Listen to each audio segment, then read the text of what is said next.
notamment à San Francisco, où elle est une innovatrice de cette zone, avec des cours de français aux gens. Elle donne des cours de français, de fonder une association pour éduquer les enfants dans la langue française. Alors, ça me paraît, moi, un personnage typiquement du Nouveau Monde et de l'Amérique francophone. Et puis, 3 passions qu'elle a. Les arts, je les mets par ordre de ma priorité. Les arts, le multilinguisme et la finance. Alors, je donne la parole à Madame Durana. Merci.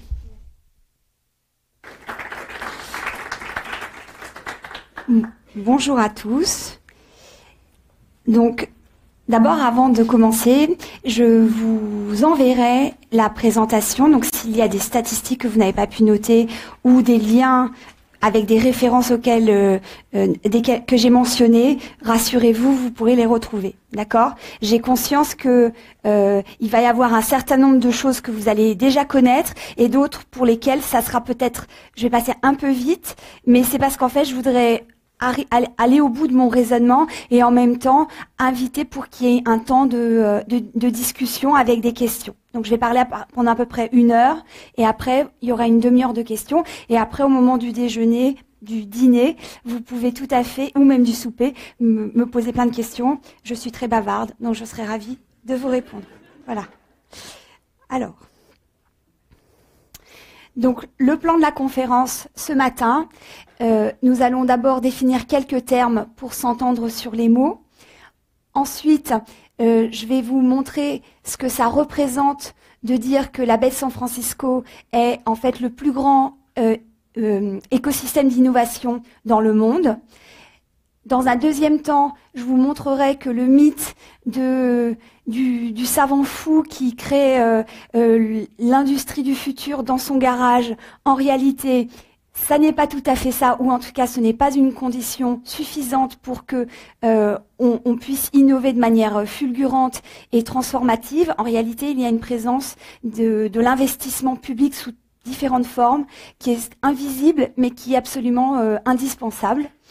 Et dans une troisième partie, nous discuterons du revers de la médaille, puisque en fait, la baie de San Francisco est en proie à des contradictions très fortes, et notamment à une explosion des inégalités, et avec une vraie problématique de ce que c'est faire société dans l'économie du numérique. Et à la fin, donc, je vous écouterai et j'essaierai de répondre du mieux possible à vos questions. Donc, on se dirige vers ce petit bout, pardon, je vais apprendre vers par là, d'accord ? Et donc, je ne sais pas combien de personnes sont déjà allées dans la baie de San Francisco, et je vais d'ailleurs vous demander de lever la main, comme ça, en fait, je comprendrai à qui je parle. Alors, levez la main, qui est-ce ? D'accord, donc à peu près, disons, un quart de la salle est allé dans la baie de San Francisco. Et donc, en fait, la baie de San Francisco, même si vous n'y êtes jamais allé, vous en avez déjà des images. Et j'ai joué un peu sur ces images que vous connaissez. L'image donc du Golden Gate Bridge, le pont rouge, l'image du brouillard. Vous avez vu toutes ces images dans une espèce de mythologie moderne, dans les films, etc. Le pont, d'accord. Donc, en fait, dans la baie de San Francisco, il y a plein de ponts, parce que c'est une baie. Le pont le plus célèbre, c'est celui du Golden Gate Bridge, qui a été créé pendant les grands travaux de Roosevelt. Voilà, donc là, vous voyez ici, ça, c'est San Francisco. Ça, c'est le pont que je viens de vous montrer. Ça, c'est l'autre pont, parce qu'il y a un pont qui va vers Auckland. Et il y a plein d'autres ponts. En fait, il y a à peu près 80% de surface, c'est de l'eau, et 20%, c'est des terres. C'est une superficie de 4000 km² ou de 100 miles carrés. C'est au bord du Pacifique. C'est donc très, très beau, effectivement. Et donc, quand vous regardez le downtown de San Francisco, vous avez à la fois l'ancien et le nouveau. L'ancien, San Francisco est incarné par cette pyramide qui s'appelle le Transamerica Building. Et le nouveau San Francisco, c'est la tour de Salesforce, qui est beaucoup plus élevée que celle-ci. Voilà, et disons, le San Francisco Downtown et le Financial District, c'est tout ça. Et mon bureau est dans cette tour-là. Et d'ailleurs, nous sommes hébergés par une école de langue canadienne très sympa qui nous loue des locaux pas chers. Donc voilà, je voulais rendre hommage. Sans les Canadiens et le Canada, notre association n'aurait pas pu prospérer. Donc ça, c'est l'autre pont. Je voulais juste rendre hommage puisque c'est important de comprendre qu'il n'y a pas que le Golden Gate Bridge. Et après, là, je vous ai mis quelques images pour vous montrer que même en fait, si vous n'êtes jamais allé à San Francisco, vous connaissez un peu San Francisco, notamment donc les fameuses Painted Ladies. Là, vous avez la Coit Tower, qui est en fait un hommage au rôle des pompiers, puisqu'en fait, le grand événement fondateur de la ville de San Francisco, à part la ruée vers l'or en 1849, c'est le fait qu'il y a eu un tremblement de terre en 1906 et que toute la ville a brûlé. Ce n'est pas à cause du tremblement de terre, c'est à cause des incendies qui ont suivi. Donc en fait, la ville est très très attachée à ses pompiers. Il y a quelques autres, là je vous ai mis Alcatraz. Bon. On n'est pas venu faire du tourisme, mais je voulais quand même planter le décor. Donc, quand on pense à San Francisco, en général, on se dit c'est la beatnik génération, les manifestations contre la guerre du Vietnam. Quand on traverse et qu'on va à Oakland, c'est la fondation du mouvement des Black Panthers, qui essayait d'apporter une justice sociale à la population noire qui était clairement discriminée. On pense aussi donc au phénomène du Summer of Love dans le quartier du Haight-Ashbury, bien sûr Woodstock, mais à San Francisco c'était Haight-Ashbury. Au phénomène donc aussi lié à l'opposition à la guerre du Vietnam du free speech dans l'université de Berkeley, et plus récemment donc à la mobilisation en faveur des droits des gays, lesbiennes, transgender et donc avec le personnage très important dans l'histoire de San Francisco de Harvey Milk, qui a été en fait le premier élu municipal ouvertement gay, qui a été assassiné par un blanc en même temps que le maire de la ville. Voilà. Donc en fait, ce qu'il faut vous imaginer, c'est que c'est un endroit très beau. C'est un endroit qui attire le talent. On y reviendra juste après. Et c'est aussi un endroit très rebelle. Et c'est une composante qui est importante pour comprendre ce qui est devenu donc cet écosystème. Donc la baie de San Francisco, d'accord. Là, c'est San Francisco. L'autre ville importante, c'est San José. San José, c'est une ville d'1 million d'habitants. San Francisco, c'est une ville de 800 000 habitants. Et toute la Silicon Valley, en fait, c'est toute cette partie-là. Et à l'origine, donc ça se passait plutôt là, et aujourd'hui, ça se passe plutôt ici. Donc, quand en fait les gens parlent de la Silicon Valley de l'extérieur, ils parlent de l'écosystème de la Silicon Valley. Et c'est vrai parce que, en fait, même si aujourd'hui le cœur de l'écosystème est ici, en réalité, c'est pas parce que le reste a disparu. C'est simplement que le centre de gravité est remonté à la capitale. La capitale, entre guillemets. Ça n'est pas la capitale de la Californie, c'est Sacramento, la capitale de la Californie. Et donc tout ça, c'est de la baie, c'est de l'eau. Et là-haut, il y a aussi de l'eau. Il y a 80% du territoire de la baie, c'est de l'eau. Alors, la Silicon Valley, ça commence quand? Et avant la Silicon Valley, il y avait quoi? Je vous partagerai le diaporama, mais ce qu'il faut que vous reteniez, c'est que avant la Silicon Valley, il y avait des vergers. Donc, ce sont des terres, d'ailleurs très bonnes à cultiver. Et ensuite, en fait, s'installe un certain nombre de facteurs favorables. Donc, 1891, c'est la création de l'université de Stanford par donc un milliardaire de l'époque, Leland Stanford, qui avait réussi à être élu gouverneur de Californie et qui, lui, avait déjà accumulé du capital grâce au chemin de fer. Et donc, l'un des facteurs importants, on le verra dans les diapos suivantes, c'est le fait qu'il y ait beaucoup de capital disponible. Mais évidemment, à un moment, il faut que le capital sorte de quelque part. Et donc, c'est souvent en fait des accumulations dans un secteur de l'économie qui ensuite est transféré dans un autre secteur de l'économie. Et qui reste sur place. C'est très important. Donc ensuite, on dit la Silicon Valley parce qu'en fait, toute cette histoire que vous pourrez lire en détail, c'est l'histoire de la naissance de l'industrie électronique. C'est donc l'invention du transistor qui, en fait, donne naissance à l'industrie des semi-conducteurs et ensuite aux chips, donc aux puces qui sont dans les ordinateurs. Et donc, on arrive à 1971 où, en fait, pour la première fois, un journaliste, donc Don Hoefler, parle de la Silicon Valley. Et c'est de là que vient le nom. Donc, en fait, la Silicon Valley a existé avant de porter ce nom. C'était le berceau de l'économie électronique. Ensuite, donc, juste pour qu'on se comprenne sur les termes, donc les gens qui habitent dans la baie de San Francisco parlent de la Bay Area. Donc, c'est d'ailleurs pour ça que notre association s'appelle Éducation française Bay Area. Donc, c'est pour ça que aussi vous retrouverez peut-être dans différents diapos la notion de Bay Area.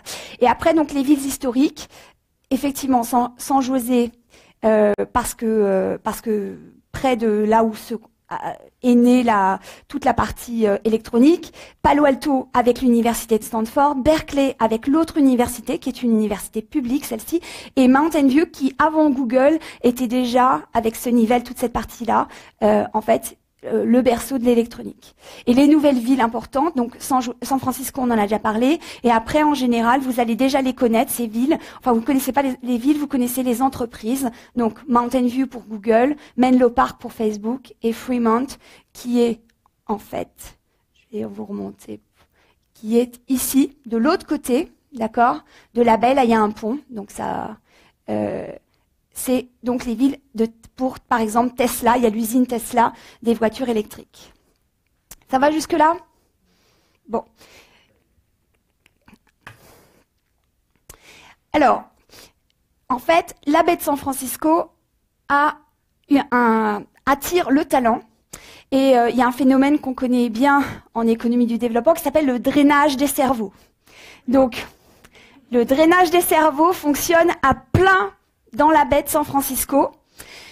Je vous ai mis en fait des statistiques qui montrent depuis les années 2000. Donc les années 2000, c'est le premier boom de l'Internet. Et puis, en fait, là, vous avez différents comtés de la baie de San Francisco. Il y en a 12, mais c'est pas grave. Parce qu'en fait, ce qu'on voit, c'est que même dans celui où il y a le moins, donc Sonoma, qui est en fait une région de vignes, le reste, en fait, vous voyez bien que c'est autour de 38-35%. C'est-à-dire qu'en fait, 35% de la population de la baie de San Francisco est née à l'étranger. C'est donc extrêmement frappant, puisque si vous allez dans d'autres parties des États-Unis, c'est très blanc et c'est très homogène, pas du tout dans la baie de San Francisco. Et donc là, en fait, vous le voyez en termes ethniques, vous avez une forte présence donc hispanique d'abord, qui est historique, d'accord, parce qu'en fait, je vous ai pas expliqué parce que je n'ai qu'une heure, mais en fait, historiquement, la Californie, c'était le Mexique, d'accord. Ok, juste pour établir les choses. Donc en fait, ce qui est devenu la Californie, c'est la Alta California, d'accord. Donc en fait, ils étaient déjà chez eux pour certains, mais donc il y en a qui sont revenus chez eux, et donc par ailleurs, il y a une énorme population asiatique. Géographiquement, on est face au Pacifique, donc face à l'Asie. Et donc, il y a aussi une très forte population donc qui est noire. Enfin, pardon, je ne veux pas dire proportionnellement, mais en fait, cette population noire, elle est liée au fait que la Californie n'a jamais été un État esclavagiste et que donc, en fait, c'était un endroit où il faisait mieux vivre aux États-Unis que dans d'autres endroits. Et donc, après, il y a la partie verte, ce sont donc les Blancs. Et ce qui est intéressant de voir, c'est que les Blancs sont en train de devenir la plus grosse des minorités.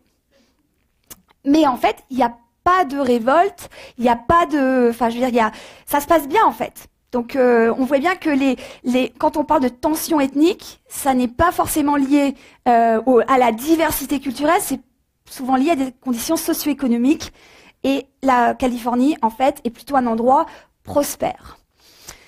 Donc, le premier écosystème d'innovation, alors, ces chiffres-là et ceux de plusieurs autres diapositives viennent d'une recherche qui a été faite depuis 2010-2011, par un groupe qui s'appelle The Startup Genome Project. Donc l'idée, c'était de séquencer l'innovation comme on avait séquencé l'ADN, enfin le génome humain, pour voir en fait qu'est-ce qui pouvait expliquer le phénomène de l'innovation et le phénomène, qu'est-ce qui faisait que certains écosystèmes d'innovation performent de manière sublime, d'autres moins bien. Et donc, je vous invite vraiment à lire, alors si vous avez la possibilité de lire en anglais, parce qu'effectivement, en économie, il y a beaucoup de choses qui sont écrites en anglais. Je vous précise que moi, je n'écris qu'en français en économie, justement parce que je considère que on peut penser dans d'autres langues que l'anglais. Mais en tous les cas, il faut être assez pragmatique sur le fait que un grand nombre de recherches sont publiées en anglais. Et donc, ce qui est très intéressant dans cette enquête qui est faite à peu près tous les 2-3 ans, c'est le fait qu'il y a une multiplicité de facteurs qui sont étudiés. C'est une étude empirique dans laquelle, en fait, vous avez des groupes qui observent des caractéristiques des milieux actuels très innovants, donc les écosystèmes d'innovation, et essayent en fait de trouver quelles sont les caractéristiques, les grandes familles de caractéristiques communes, et ensuite en quoi ces écosystèmes sont différents de l'un à l'autre. Et donc ça se groupe en plusieurs grandes familles de causes, enfin ou de causes favorables. Donc la première, en fait, ça n'est pas l'argent. La première, en fait, c'est la présence d'une population qui va être formée et donc en fait et qui va être très très performante. Alors évidemment, est-ce que c'est la poule ou l'œuf? C'est bien sûr, mais je voudrais vous montrer plusieurs éléments. Le premier, c'est donc la valeur totale, en fait, de cet écosystème. C'est 264 milliards de dollars en 2017. Le rapport est sorti il y a 3 mois. Ça, c'est une donnée qui est intéressante, qu'on va la comparer avec d'autres. Et l'autre, c'est le nombre de startups. Là, en fait, dans la baie de San Francisco, vous avez entre 13 000 et 16 000 startups.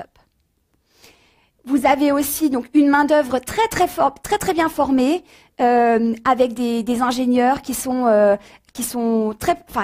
expérimentés. Vous avez aussi donc de l'argent, là, les 762 millions, c'est l'argent en fait qui est disponible pour financer des entreprises dans le early stage, donc dans la phase où en fait c'est très risqué, on ne sait pas encore si on va avoir un minimum viable product, donc un produit minimal qu'on va pouvoir mettre sur le marché. Et donc vous regardez à peu près sur le total du PIB de la région, donc 619 milliards, la tech, enfin l'innovation donc représente presque la moitié, enfin 45%. Et la population, il y a quand même une forte concentration. Il y a 8 millions d'habitants dans la région. D'accord? Si on compare au deuxième écosystème le plus grand au monde, alors à votre avis, quel est le plus grand après la Californie du Nord, la Bay Area, quel est le deuxième plus grand écosystème d'innovation au monde? Alors, j'entends, en fait, ça dépend. D'accord? Ça dépend, mais effectivement, si on parle du point de vue monétaire, de l'évaluation de la valeur donc d'échange, de la valeur sur le marché, des startups qui sont dans l'écosystème, c'est effectivement en Chine. Et c'est où en Chine?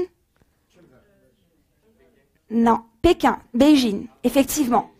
D'accord? Et donc, c'est ce qu'on va voir juste après. Donc ça, c'est le deuxième écosystème du point de vue de la valeur, d'accord, de la valeur financière de la richesse créée, évaluée en argent.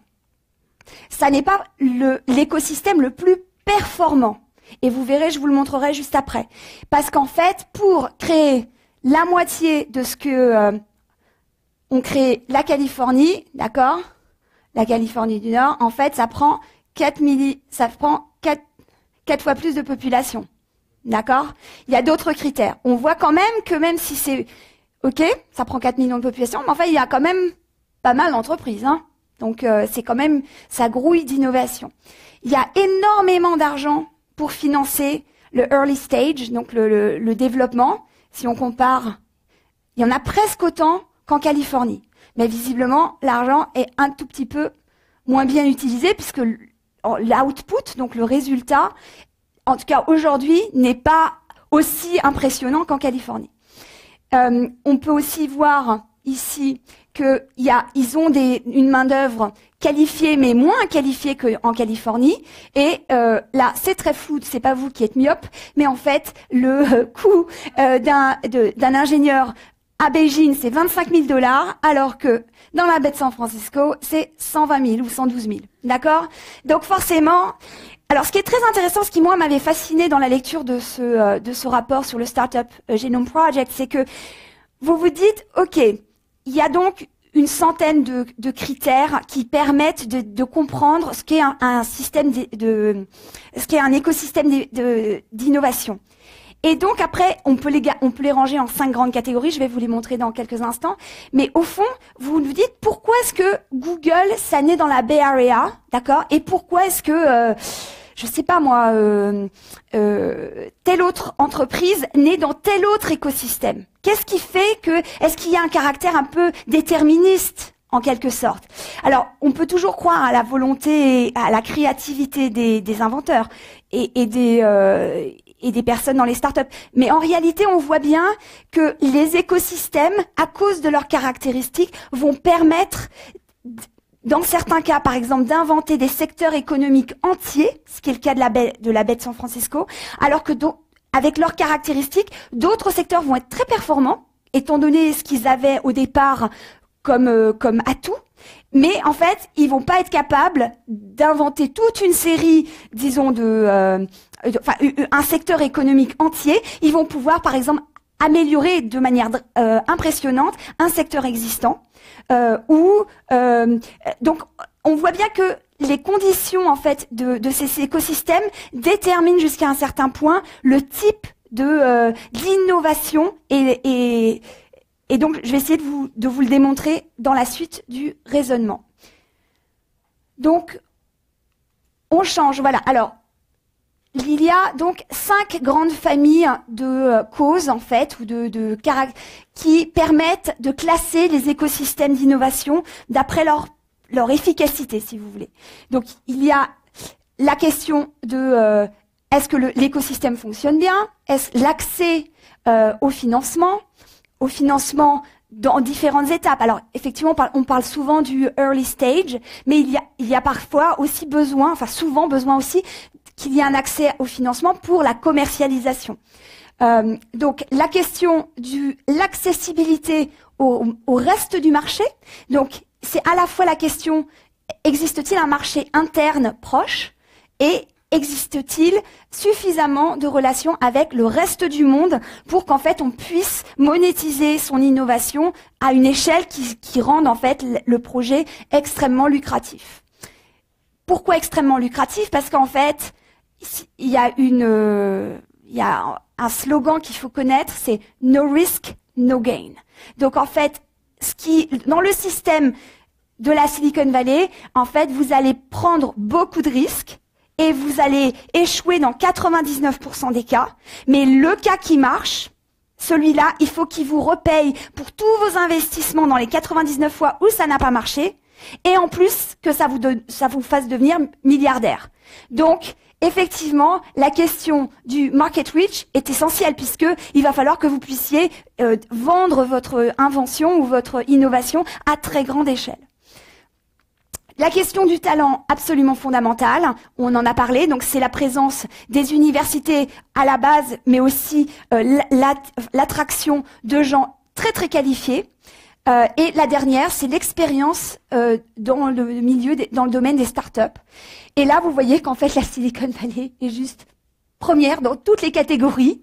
Et dans le talent, alors en fait, il y en a une qui le bat, c'est Singapour. Mais j'aurai pas le temps de vous le montrer aujourd'hui, mais vous pouvez aller voir dans les références que je vous donnerai. Singapour, c'est un tout petit écosystème d'innovation, donc super pour eux. Ils ont en plus un excellent système éducatif, bien meilleur que la Californie, mais c'est un tout petit écosystème d'innovation. Donc là, en fait, la Silicon Valley rafle tout. Mais vous voyez qu'en fait, tout à l'heure, quand je vous ai dit quel est le deuxième écosystème au monde d'innovation, on avait parlé de Beijing, qui était là, d'accord, qui est le quatrième. En fait, quand on étudie tous ces éléments de performance, et donc le deuxième, en fait, une fois qu'on recalibre les différents éléments, c'est New York, mais New York est beaucoup plus petit que la Silicon Valley. Après Londres, etc. Ça va? Alors, là, je vous laisse pas lire là, mais je vous enverrai. Vous avez la liste d'une cinquantaine sur les 100 facteurs explicatifs. Il y a toutes sortes de facteurs qui rentrent en ligne de compte. Des facteurs liés à la personnalité des fondateurs, au nombre de femmes qui sont fondatrices, en fait. Et c'est très intéressant parce que les écosystèmes d'innovation, dans certains, en fait, il n'y a pas beaucoup de femmes, notamment, par exemple, dans la Silicon Valley. Et dans d'autres, par exemple, en Chine, eh bien, il y a plus de femmes. Donc, en fait, c'est assez contre-intuitif. Et maintenant, je vous montre une image, en fait, qui va vous permettre de vous positionner, si vous habitez dans un écosystème d'innovation, par rapport aux autres écosystèmes d'innovation, et que vous compreniez pourquoi est-ce que le vôtre est au rang qui est le sien.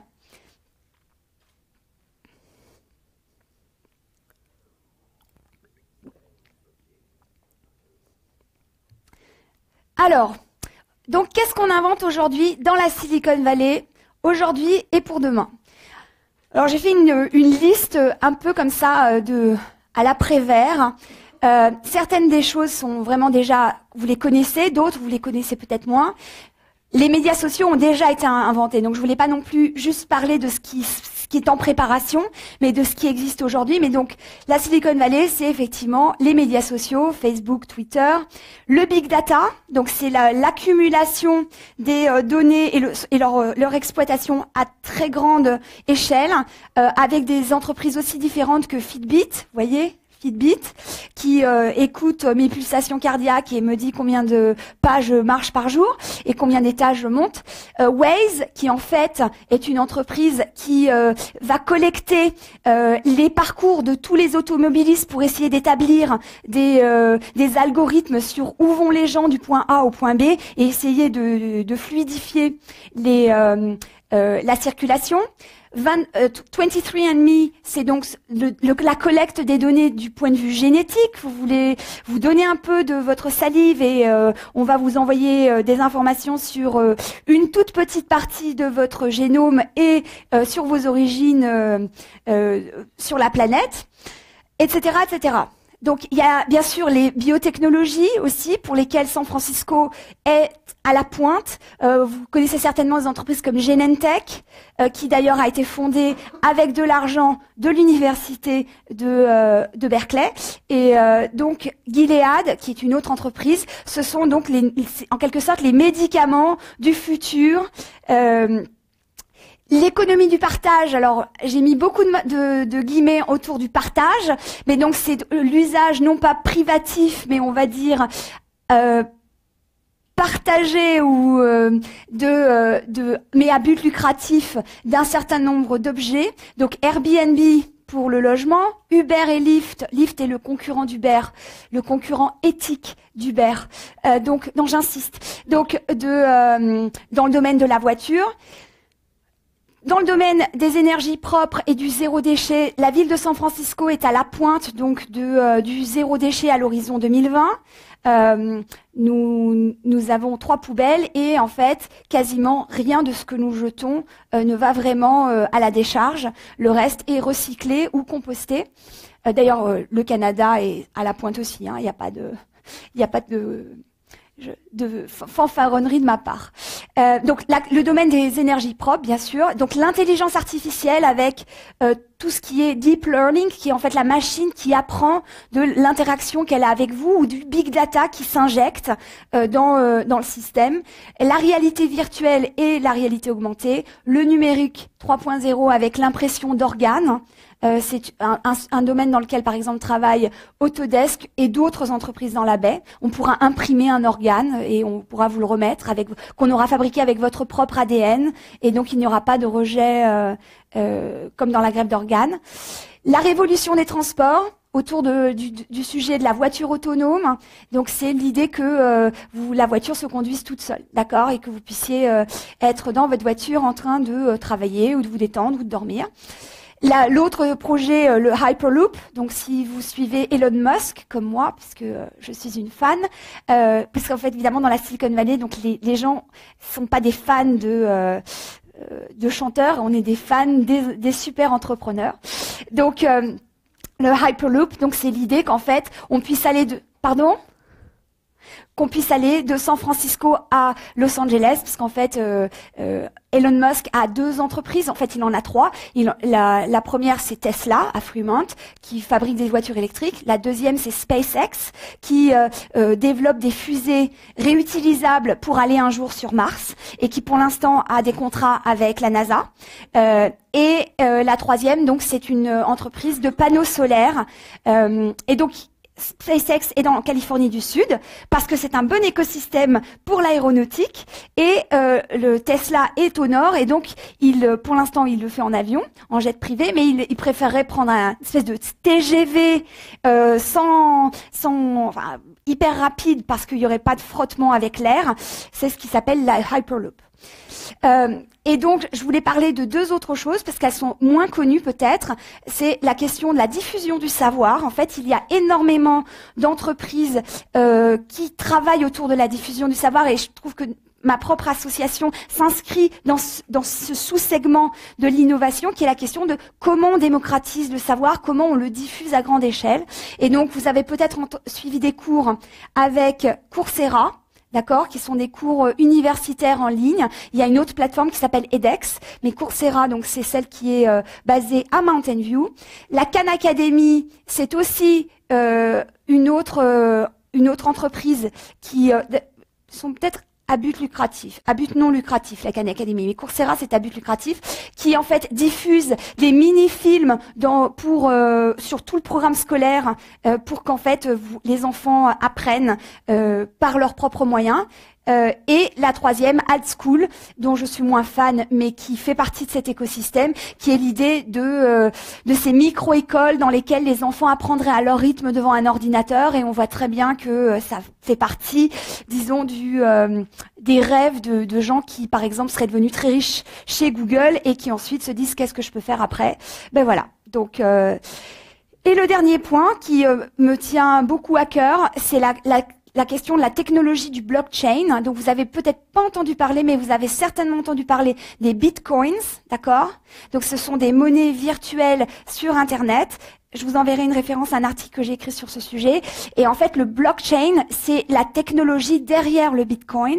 Et en fait, c'est une technologie qui permettrait de décentraliser un certain nombre de transactions qui aujourd'hui passent par des tiers de confiance. Et donc, quand on l'applique à d'autres domaines que le domaine financier, ça pourrait donner un exemple de vous acheter une voiture à crédit, et en fait, si vous ne payez pas votre retraite, le créancier pourrait bloquer votre voiture à distance jusqu'à ce que vous ayez payé. D'accord? Oui, le futur est parfois assez et moins sympathique, ça dépend en fait de l'usage qu'on fait de la technologie.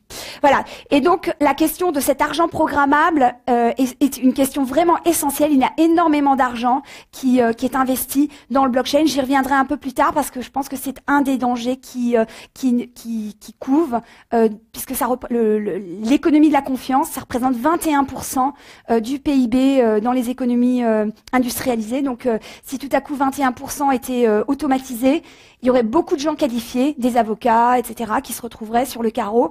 Je voudrais quand même qu'on puisse avoir du travail dans le futur. Donc, voilà, ça c'était le panorama de la baie de San Francisco. Maintenant, en fait, je voudrais passer à la partie où je vous montre qu'en fait, tout ça ne naît pas dans un garage. Bien sûr, en fait, le gars ou le groupe de personnes qui inventent dans le garage, c'est le dernier quart d'heure du film, d'accord? Mais en fait, le film, il fait 1h30. Et donc, là, on va parler des 1h15 avant le groupe dans le garage. Alors, la notion, en fait, d'un developmental state, en fait, ce terme a été forgé par cet économiste, Charles Johnson, quand il parlait du ministère, en fait, de l'industrie et de la politique industrielle au Japon. Et, en fait, ce que je vais vous montrer, c'est que les États-Unis, derrière un discours ultralibéral il faut laisser faire le marché, etc., en réalité, il y a un véritable developmental state, il est juste caché. Alors, en fait, ce qu'il faut expliquer, c'est que ça passe par le militaire. Donc, DoD, c'est Department of Defense. Et le moment où ça a vraiment été un projet politique, qu'il y ait donc une politique industrielle qui ne dit pas son nom, c'est au moment où les Américains se sont rendus compte que les Russes, avec Sputnik, allaient les dépasser d'un point de vue technologique. Et là, en fait, ils sont vraiment tombés de l'armoire et se sont dit, si on fait pas quelque chose, c'est la fin de notre modèle.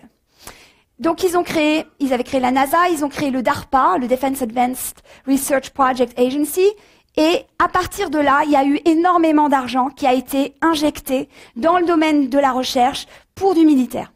Alors, pourquoi du militaire? Vous allez me dire, c'est formidable, on fabrique des bombes de plus en plus sophistiquées. En fait, il faut comprendre qu'il y a énormément de choses qu'on invente pour le militaire qu'on peut ensuite appliquer dans le civil. Par exemple, le 4x4 de la Jeep, en fait, ensuite, cette technologie-là a été transférée, par exemple, dans les four-wheelers, comment on dit, la traction intégrale, etc., etc. Donc, en fait, il y a énormément d'applications qu'on développe d'abord dans le militaire. Mais au-delà de ça, en fait, je voudrais vous amener vers une réflexion autour de pourquoi c'est dans le militaire et ensuite sur quoi, en fait, se porte spécifiquement l'argent public de la recherche. En fait, quand vous êtes un inventeur et que vous avez une idée géniale, il va falloir que vous allez dépenser l'argent que vous avez dans votre budget, et à un moment, va falloir quand même que vous rentriez dans vos frais. Donc, si vous inventez un truc génial, peut-être que le prototype, la première fois, va vous coûter une fortune, mais ensuite, pour commercialiser et pour continuer à améliorer votre invention, vous allez avoir des contraintes de marché. Elles sont peut-être remises à plus tard, mais à un moment, le marché va se rappeler à vous. Dans le domaine militaire, en fait, c'est complètement différent. L'argent est illimité. Donc, en fait, vous n'avez que des contraintes techniques. Vous vous dites, moi, je voudrais, en fait, un petit, on va pas l'appeler drone pour l'instant, mais un petit drone qui va voler, qui va ressembler à une libellule et qui va pouvoir aller tout au fond là-bas et, en fait, capter et donc, en fait, ça n'est qu'un problème technique. Vous avez tous les moyens. Et en fait, si vous échouez, votre chef sera très en colère, mais en fait, on vous dit pas, vous avez ruiné l'armée américaine. On dit, écoutez, vous faites mal votre job, on va en trouver un autre inventeur qui peut faire ce que je vous demande. Parce que moi, la libellule qui va pouvoir aller épier les camps d'Al-Qaïda, je la veux. Donc, en fait, la logique est complètement différente. Et c'est pour ça qu'en fait, c'est dans le militaire que tant d'inventions sont produites, parce qu'on n'est pas dans une logique de marché, on est dans une logique de je passe commande, vous avez besoin de plus d'argent, pas de problème, ce que je veux, c'est qu'à la fin, le truc que je vous ai demandé, ça existe. Et donc, ça c'est déjà une grande raison pour laquelle il y a beaucoup d'innovations dans le domaine militaire. Mais en plus, donc, ce que je voulais vous montrer, c'est que, ok, il y a beaucoup d'argent on sait qu'il y a beaucoup d'argent qui est investi pour développer l'innovation dans le secteur privé. D'ailleurs, il est majoritaire. Je vais réussir à...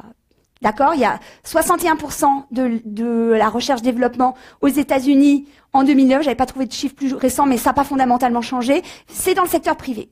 Ok, donc le fédéral, c'est minoritaire. Certes, mais le fédéral, il y a investissement et investissement. En fait, le fédéral, ça porte sur la recherche fondamentale. Et donc, la recherche fondamentale, c'est, je peux mettre 50 ans à développer quelque chose, je ne sais pas là où ça va m'emmener, mais ça va m'emmener quelque part. Et donc, ce temps long, c'est le temps de l'État. Parce que moi, si je suis investisseur, au bout d'un moment, quand même, 50 ans, vous êtes bien gentil, je serai grand-mère et peut-être que je serai même morte, d'accord? Donc, c'est pour ça que ça naît dans le domaine de la défense et que, en fait, comme c'est de l'argent qui est mis dans la recherche fondamentale, c'est ça qui, à la fin, ouvre des univers entiers industriels. Mais là où le capitalisme est très malin, c'est qu'une fois qu'on a on a découvert des trucs, on a le droit de les privatiser en fait. Donc on socialise la recherche, mais on privatise les gains.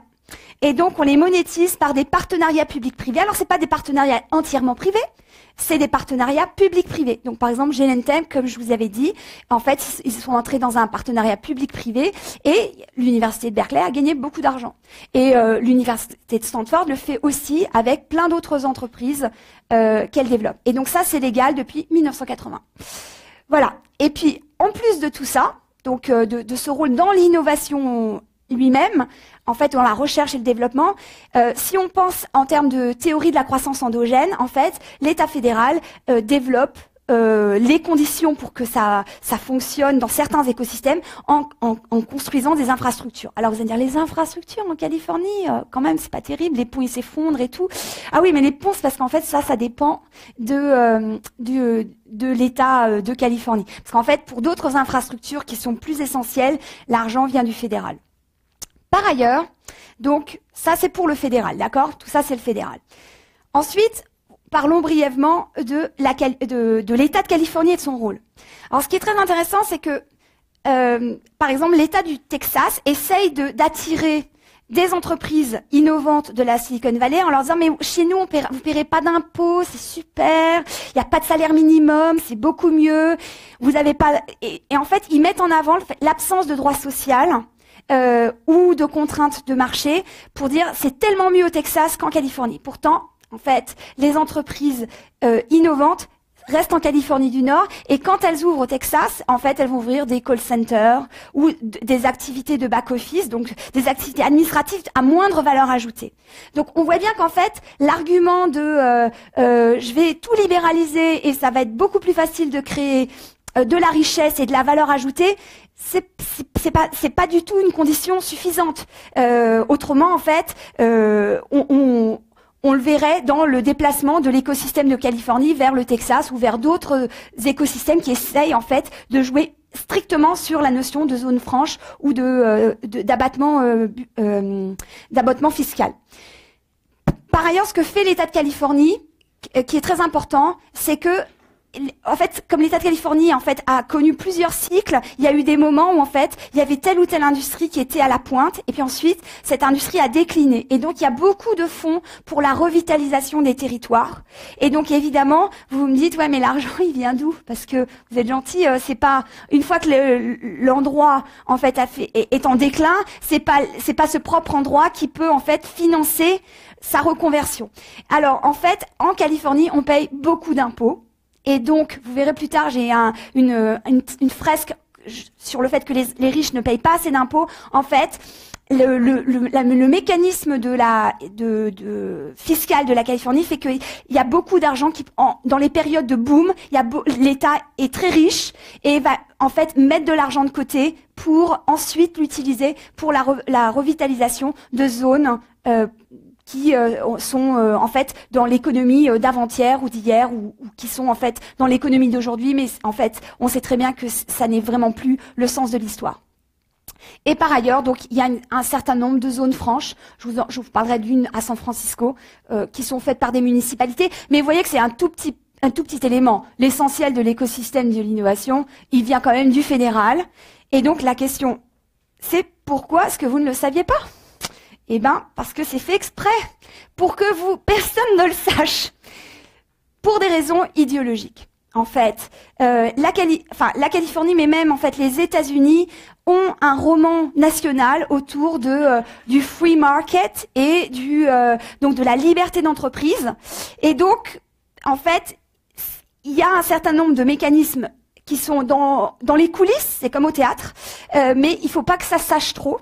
Et donc, je vous ai déjà expliqué pourquoi est-ce que ça se passe en fait dans le domaine militaire. Et en fait, il y a eu des moments où on a essayé de mettre en avant la recherche civile, hein, parce qu'en fait, ça se fait dans d'autres pays. Pourquoi ça se ferait pas aux États-Unis?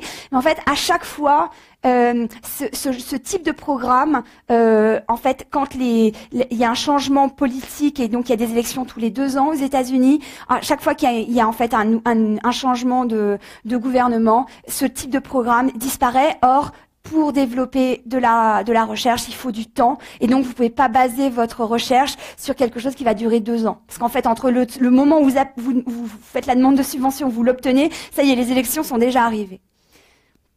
Si vous voulez, le raisonnement est plus complexe que ça, et je vous invite à lire un papier que j'ai écrit sur ce sujet. Mais c'est les idées, disons, essentielles avec lesquelles vous pouvez ressortir aujourd'hui en 1 heure de présentation. Alors tout ça, c'est formidable, et donc tout devrait aller pour le mieux dans le pays des bisounours, ou dans le pays, en tous les cas, de cocagne, qu'est la Californie du Nord. Et pourtant, je suis sûre que vous avez entendu parler des gens qui bloquent les bus Google, n'est-ce pas? Non? Alors en fait, donc ce qui s'est passé, c'est au début, vous vous rappelez quand je vous ai montré que la Silicon Valley, c'est la vallée, mais en fait, dans cette nouvelle vague d'innovation qui a commencé au lendemain de la récession économique. Donc en 2000, il y a eu une terrible récession économique en 2007-2008 à cause de la crise des subprimes. Et en fait, on est sorti grâce à la politique de soutien monétaire menée par Ben Bernanke, qui est de soutien budgétaire sous Obama. Et en fait, les États-Unis sont le pays qui s'est le mieux sorti de cette crise, qu'ils avaient entre autres choses bien contribué à déclencher. Mais donc, aux alentours de 2011-2012, l'économie repart. Et en fait, tout devrait aller donc formidablement bien, puisque il y a de plus en plus de création d'emplois, etc. Mais en fait, les nouveaux arrivants ne veulent plus habiter dans la vallée où en fait on s'ennuie dans les suburbs, ils veulent habiter à San Francisco. Et donc il y a environ 30 000 personnes qui arrivent chaque année à San Francisco depuis 2012. Et donc vous imaginez la crise du logement que ça va créer. Surtout que Airbnb est en train de retirer des logements indirectement du marché pour les mettre au service des touristes. Donc il y a des problèmes, et donc en fait les habitants, les autochtones, entre guillemets, de San Francisco qui ont habité là depuis longtemps, ils disent, mais attendez, mais là, c'est quoi ce qui se passe? Et donc, ils bloquent les bus. Donc, le symbole des bus Google, c'est ce symbole des bus qui viennent chercher les gens. Parce qu'on est écolo, en Californie. Donc, en fait, faut pas prendre sa voiture. Vous montez dans le bus, qui a la Wi-Fi, vous commencez à travailler parce que vous êtes hyper productif. Mais ensuite, le bus, qui est un mode de transport rationnel et probablement d'ailleurs électrique, donc qui pollue moins, va vous amener vers Facebook, vers Google, vers Apple, etc. Donc en fait, c'est souvent 1 heure, 1 heure et demie, voire 1h45 de transport. Mais donc les autochtones bloquent ces bus en disant « Vous êtes en train de disloquer notre tissu social, les prix de l'immobilier s'envolent. » Je vais vous expliquer tout ça. Donc, retenez le symbole du bus de Google qui est bloqué par la population. Donc, tout ça devrait aller formidablement bien, sauf que, effectivement, les forces du marché n'ont pas prévu le logement. Et donc, depuis, en fait, vous voyez, donc en anglais, eviction notices, ça veut dire les notifications d'expulsion. Vous avez en fait des expulsions très importantes qui ont commencé en 2012. Vous voyez, beaucoup plus importantes qu'avant. Donc là, en fait, il y avait des expulsions. On peut estimer que c'était lié à la crise de l'immobilier, c'est-à-dire qu'en fait, les gens n'arrivaient pas à payer leur loyer. Mais là, c'est plus du tout le cas. En fait, là, c'est parce qu'en fait, les propriétaires veulent récupérer leurs biens immobiliers pour les relouer aux nouveaux travailleurs manipulateurs de symboles qui gagnent si bien leur vie et qui travaillent dans la tech. Et donc, il faut se débarrasser des anciens locataires. Voilà.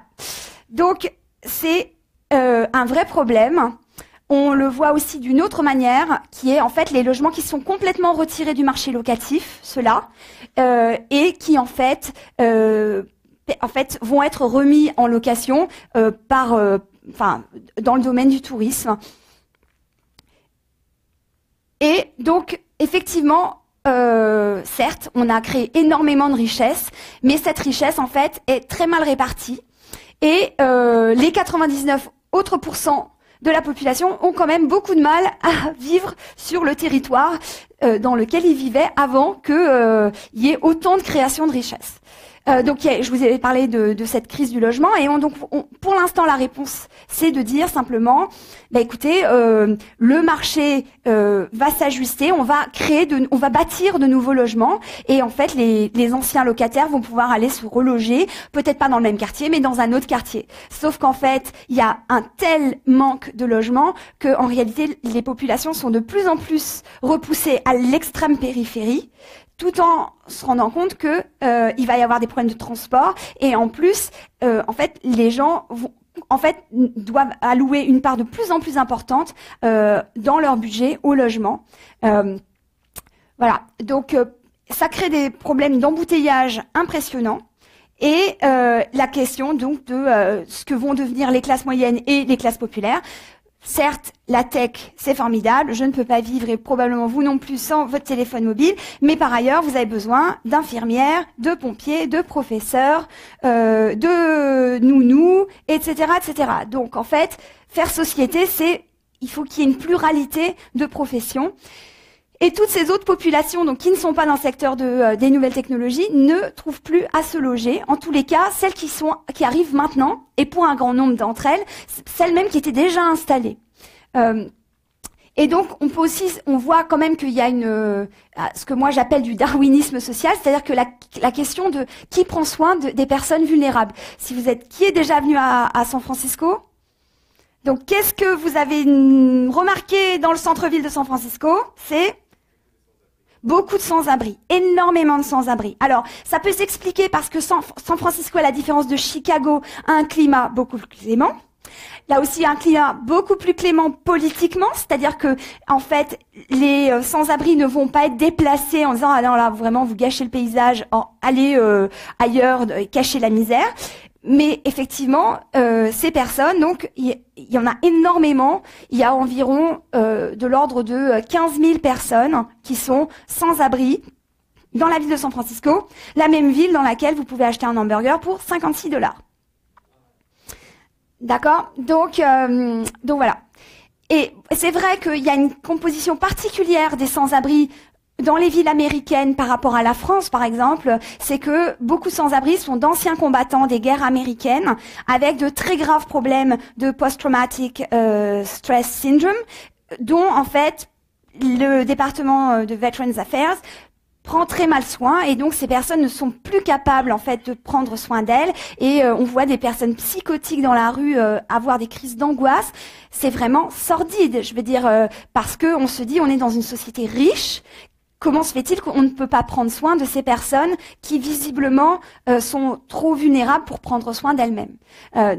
Et effectivement, la question des pauvres, donc on voit par exemple un certain nombre de personnes qui travaillent, qui gagnent des salaires de 2 000, 3 000 $ par mois, et qui sont sans domicile fixe, qui dorment dans leur voiture. D'accord? Et si vous voulez savoir quel est le portrait robot de la personne qui dort dans sa voiture, c'est le chauffeur Uber. D'accord? Le chauffeur Uber à San Francisco, je dis pas le chauffeur Uber dans toute la planète, à San Francisco, il habite souvent du côté de Sacramento, donc à peu près à 200 km, ou dans les terres du côté de Fresno, etc. Donc 250 km. Il vient travailler entre guillemets, à la capitale, parce que c'est là où il y a les courses, c'est là où il va gagner beaucoup d'argent, mais il va pas faire la navette tous les soirs, donc il vient pour 3-4 jours. Il dort dans certains parkings de la ville face à la mer, où en fait on peut se garer toute la nuit. Il va se doucher dans les gyms, et il continue à travailler. D'accord? Donc il y a un prolétariat moderne qui en fait est au service des 1% qui ont besoin d'une course Uber et qui peuvent pas attendre plus de 3 minutes, donc il faut qu'il y ait un chauffeur Uber. Donc, ces 50 000 chauffeurs Uber qu'il y a tous les jours dans juste la ville de San Francisco engorgent les rues, et donc il y a un problème d'embouteillage à San Francisco digne de Los Angeles. Et donc on voit bien que c'est formidable, le marché, l'innovation, etc. Mais que s'il n'y a pas de régulation, à un moment, en fait, on touche à des travers, et qu'il y a quand même un besoin de régulation. Et donc, je voulais juste vous parler à la fin de mon point qui me paraît vraiment important donc, en fait, Schumpeter, donc c'est le grand théoricien de l'innovation, il parle en fait de destruction créatrice. on invente un secteur économique, effectivement, on invente par exemple la numérisation, Kodak, une multinationale qui a vécu des décennies, en fait, meurt. D'accord? Et elle meurt en quelques années. Donc, la notion de destruction créatrice, au départ, c'est un message d'espoir. C'est OK, on va détruire, mais ne vous inquiétez pas, on va aussi recréer. La question aujourd'hui, avec un certain type d'innovations qui sont développées dans la Silicon Valley, c'est OK, on va en fait détruire, mais combien d'emplois allons-nous créer? Et donc, après, se pose aussi la question de peut-on prendre les anciens salariés et les former aux nouveaux emplois? Mais même si on pouvait le faire, est-ce qu'en fait il va y avoir assez d'emplois? Parce qu'aujourd'hui, en fait, le mode d'existence sociale, c'est que nous travaillons, nous vendons notre force de travail sur un marché, et que c'est de cette transaction-là que nous recevons les moyens de notre subsistance. Donc si en fait, tout à coup, une partie de la population ne pouvait plus avoir accès à ce type de contrat social-là, qu'est-ce qui se passerait? D'accord? Et donc, je vous ai parlé du blockchain. Le blockchain, en fait, c'est une technologie qui permettrait, en fait, d'automatiser, je simplifie à outrance parce que je vais arriver aux questions, et à outrance, donc toute cette économie de la confiance qui aujourd'hui passe par des tiers de confiance. Par exemple, vous achetez une maison, vous allez mettre une somme sous séquestre, et puis après, donc il y a l'acheteur.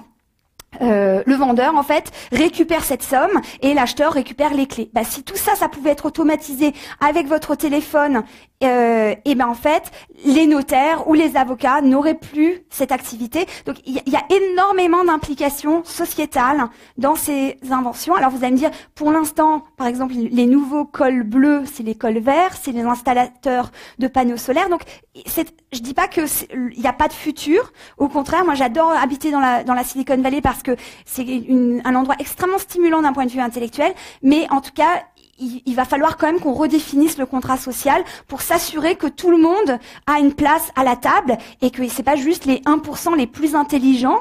En quelque sorte, ce serait une espèce d'aristocratie intellectuelle, quid des autres, d'accord? Surtout qu'en fait, les autres, l'aristocratie intellectuelle va aussi leur demander d'être des nounous, d'être des chauffeurs Uber, etc., etc. Bon. Les chauffeurs Uber, malheureusement pour eux, parce qu'ils gagnent quand même de l'argent, ils risquent d'être très rapidement supprimés, par la voiture autonome. D'accord? Donc on voit aussi que c'est une économie qui est, en fait, il y a une force créatrice, mais qui est extrêmement brutale. Parce qu'imaginez, vous achetez une voiture. Moi, personnellement, je conduis une voiture de 1999, d'accord? Donc, elle est plus qu'amortie. Mais si je devais, en fait, acheter une voiture, je fais un calcul, je vais la conduire pendant 5-7 ans. En fait, si au bout d'un moment, je ne peux plus l'amortir parce qu'en fait, je l'utilisais dans mon activité professionnelle, mais mon activité professionnelle a disparu, je vais me retrouver dans une situation de surendettement. Donc, il y a beaucoup de questions. Et donc, pour l'instant, c'est en fait les fresques de San Francisco expriment l'angoisse de ceux qui ne travaillent pas dans la tech, donc dans les nouvelles technologies, en se disant mais est-ce qu'il y aura une place pour nous, d'accord? Je vous en montre une autre. Donc là, en fait, il y a écrit Luxury Hipster Community. Donc en fait, c'est le fait que effectivement, on construit des logements, mais pour les hipsters, d'accord, ceux qui peuvent s'acheter des lattés à $10 et des savons à $15. Et mais quid des autres? Là, donc tax the rich. Donc celle-là est très jolie esthétiquement. Elle est un peu fausse en fait, parce que en fait les riches payent beaucoup d'impôts en Californie. Donc c'est pas vraiment le problème de tax the rich, mais bon, en tout cas, je la trouvais très belle. Et voilà. Et donc tout ça. Et puis Trump a été élu. Et donc, que s'est-il passé? Puisqu'en fait, la Californie a voté à 70% pour Hillary Clinton. La ville de San Francisco a voté à 92% pour Hillary Clinton. Donc en fait, on voit bien qu'il y avait un décalage total en termes de modèle de diversité culturelle, d'appétence pour les nouvelles industries, etc. entre le programme de Trump et l'univers dans lequel nous on vit en Californie du Nord. Donc ça, c'est une photo en fait qui a été prise en janvier à l'aéroport quand donc Trump a fait passer son interdiction d'immigrer pour pour les ressortissants de 6 pays musulmans. Et en fait, ce qu'il faut que vous vous rappelez, c'est que il y a à peu près donc 30% de la population de la baie de San Francisco qui est d'origine étrangère. Dans cette population, vous avez à peu près un quart d'Indiens. D'accord. Dans le quart d'Indiens, vous avez bien la moitié qui en fait sont musulmans. En fait, il y a beaucoup de musulmans qui n'ont pas forcément des têtes comme on pourrait les imaginer de l'Iran ou d'ailleurs il y a énormément d'Iraniens aussi. Enfin bon. Donc en fait la question du Muslim ban, donc de l'interdiction et du rejet de l'immigration ou des citoyens de double nationalité musulmans a vraiment en fait retentit dans la baie de San Francisco comme une provocation et en fait un désaccord complet avec le système de valeurs de la baie. Et donc là, c'est une photo d'il y a 2 mois sur la baie de San Francisco. Donc là, c'était résister non pas à la gentrification dont je vous parlais il y a 5 minutes, mais à Trump. Voilà, et donc finalement, on va voir de quoi l'avenir est fait. On sait très bien que la baie de San Francisco est extrêmement rebelle et a une grande capacité à se réinventer, etc. Mais donc pour l'instant, en fait, la présence de Trump au gouvernement fait plutôt un effet de diversion par rapport aux problèmes dont je vous parlais tout à l'heure, qui sont en fait tout à fait criants. Et donc on est tous mobilisés contre Trump, mais en fait il faut qu'on s'occupe aussi des problèmes locaux, parce qu'en fait la question de qu'est-ce que faire société dans un écosystème d'innovation aussi chaotique, aussi prolifique mais aussi chaotique, se pose d'une manière qui ne peut pas être évitée durablement. Voilà, je vous remercie. Et donc, juste une dernière chose, et les francophones dans tout ça, dans la baie de San Francisco, et ben justement, donc moi je ne travaille pas dans la tech, je travaille dans l'associatif, mais en fait les francophones sont comme le reste de la population. Il y a ceux qui ont accès à des lycées français à 40 000 $ par an, et il y a les autres. Et donc les autres, il fallait s'en occuper. Et donc moi, j'ai monté une association en 2009 pour adosser aux écoles publiques de la baie, pour apporter une éducation française à temps partiel pour ces gens qui étaient moins riches que les uber riches. Voilà. Donc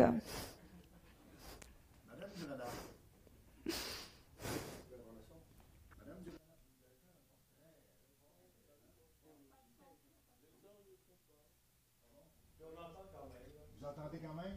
OK. Alors, Mme Durana nous a fait un portrait de la baie de San Francisco, du système d'innovation, écosystème d'innovation que vous appelez, qui est fort intéressant et qui met en évidence un bon nombre de contradictions. Notamment, la Californie, traditionnellement, est une idéologie de gauche, hein, mais n'a pas planifié son écosystème autrement que soutenir le développement, impulser le développement de façon cachée. De façon cachée, vous dites, et qu'elle aurait peut-être dû le faire de façon ouverte, puisque c'est une population relativement ouverte à l'intervention de l'État. Et puis, elle le fait de façon cachée, mais n'a pas prévu d'autres aspects plus reliés au marché, notamment le logement. Et là, vous avez terminé en illustrant un bon nombre de lacunes reliées au manque de régulation. Dans un contexte où un nouveau gouvernement qui arrive, et qui n'est pas régulateur pour vous non plus. Alors, c'est curieux, dans une des régions les plus riches de la planète, on se retrouve avec un grand nombre de problèmes sociaux.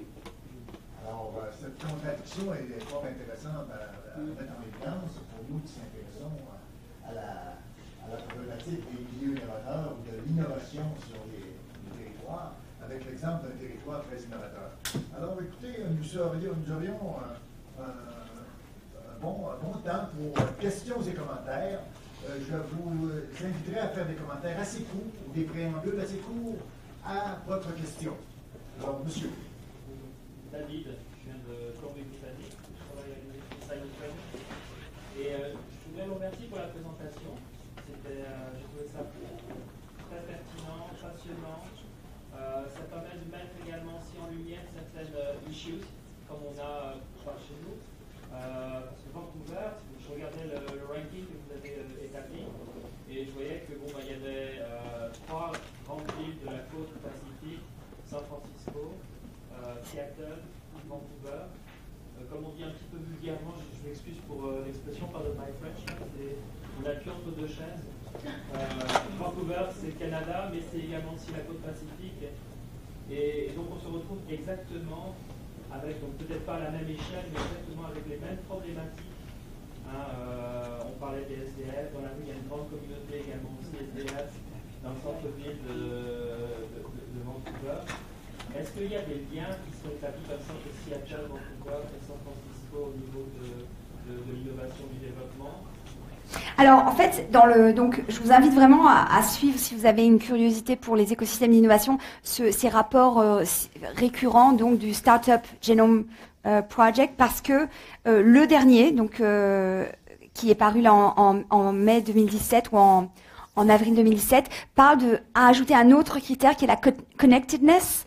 Et en fait, on voyait bien comment l'un des facteurs, disons, amplifiants qui crée un effet de levier en plus dans l'écosystème d'innovation, c'est le fait que cet écosystème d'innovation est connecté à d'autres écosystèmes d'innovation. Donc, je pourrais vous envoyer les informations après, parce qu'il faudra que je les recherche. Mais effectivement, c'est une question très pertinente, parce que on ne peut pas réussir tout seul, et en fait, c'est très important d'être connecté à d'autres écosystèmes d'innovation. Par exemple, clairement, entre San Francisco et Shanghai et Beijing et Londres, il y a un très fort lien. Il y en a aussi un avec Paris, mais Paris est tout petit à côté de ces autres écosystèmes. Je ne sais pas la réponse, mais je vous la chercherai et je vous la donnerai.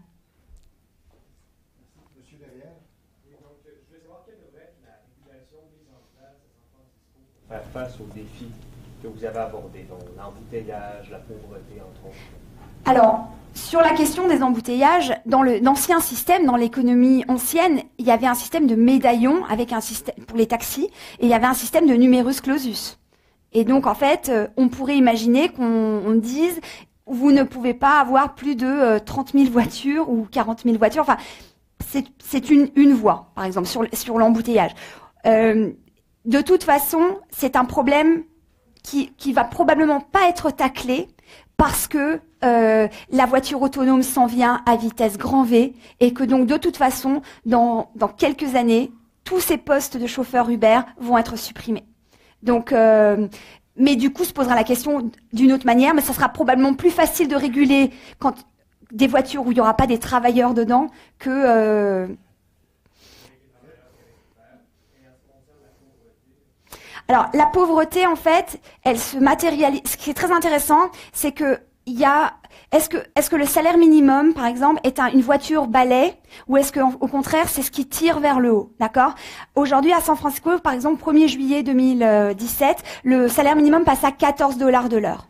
C'est le plus élevé de toute la Californie, et il va passer à 15 dans un an. Toutefois, avec $14 de l'heure, vous ne pouvez pas vivre à San Francisco. Donc, on voit bien que les forces, disons, du marché, aujourd'hui, vont créer des emplois très qualifiés.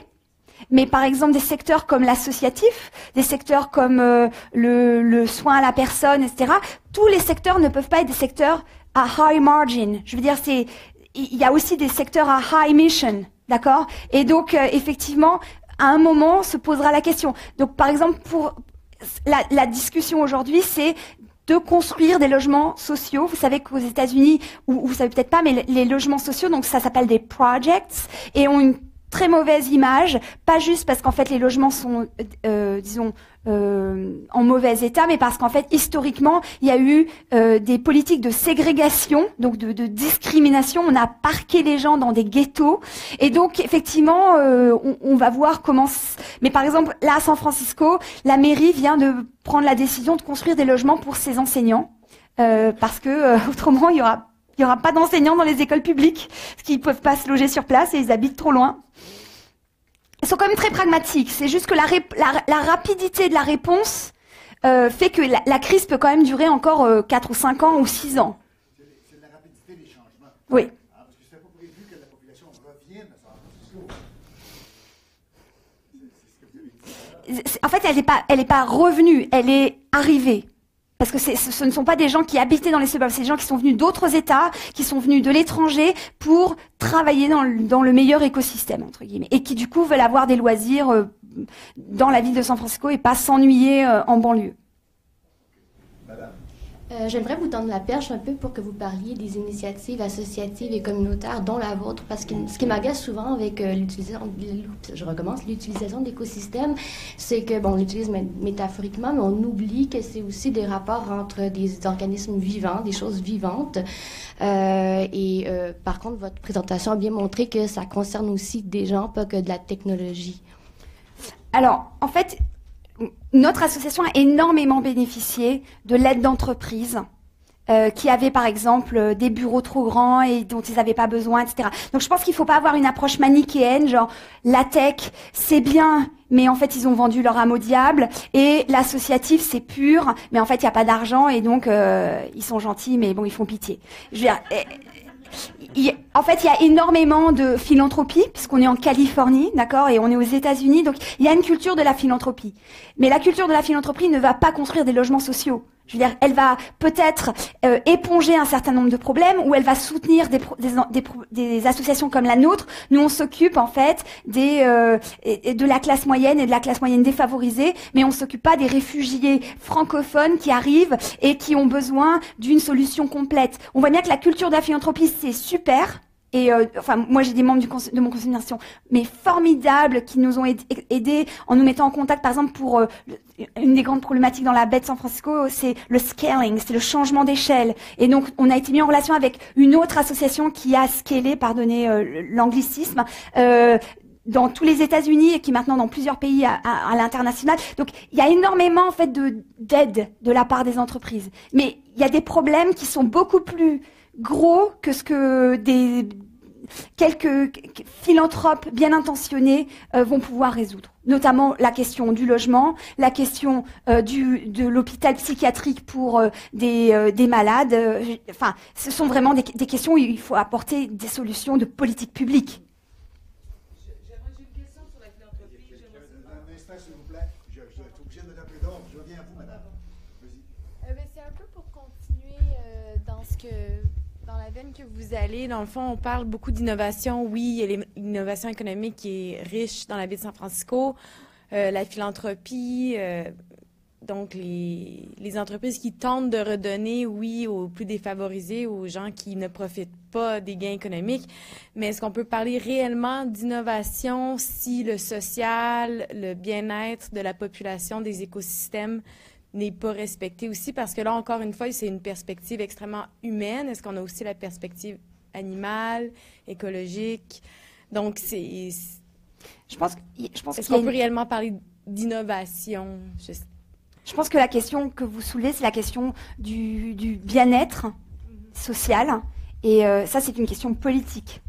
En fait, un écosystème d'innovation crée des nouvelles inventions.